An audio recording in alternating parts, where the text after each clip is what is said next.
Pakistan, a Sunni majority country, but the Kurm district has a large Shiite population. Communities there have clashed for decades. The latest bout of violence began on Thursday. At least 80 people have been killed, over 150 injured. Let's speak to our correspondent in Islamabad, Shahzaib Wahlah. Hello to you, Shahzaib. How did this latest flare-up of violence begin? Currently the situation still remains very tense. There are periodic clashes still taking place in the Parachinar area of the Khurram district, and at least 20 more have been killed in clashes yesterday during the day. A curfew is still in place in the valley. Mobile services remain suspended, and businesses have been closed down.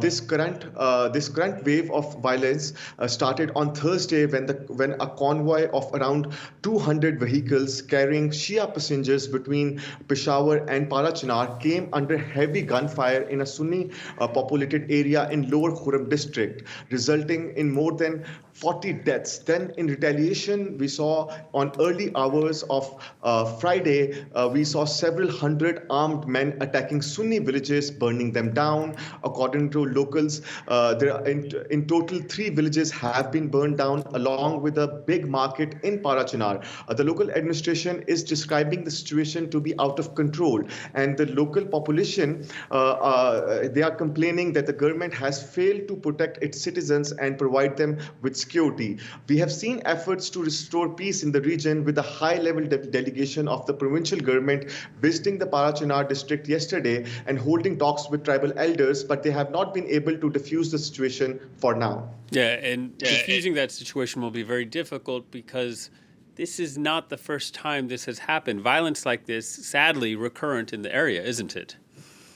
Yes, it is. This region in the former tribal belt of Pakistan has both Sunni and Shia population, something that is not very common in the Pashtun majority area. The conflict are not new. Since years, we have seen clashes between the two sectarian groups that has taken lives of thousands.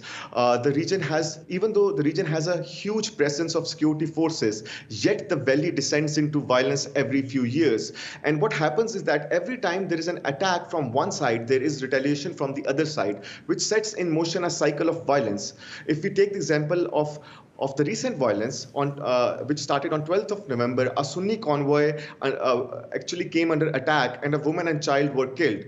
And then on 20th of November, we saw a Shia convoy being attacked, and then in Natit or Fortat, Sunni villages were burned down. So now we are seeing that protests are taking place across the country. The protesters are calling the government to take measures, but the authorities haven't been able to do much, as there are fears of the sectarian conflict spreading. All right, Shahzaib, thank you very much. Shahzaib Wahlah reporting from Islamabad.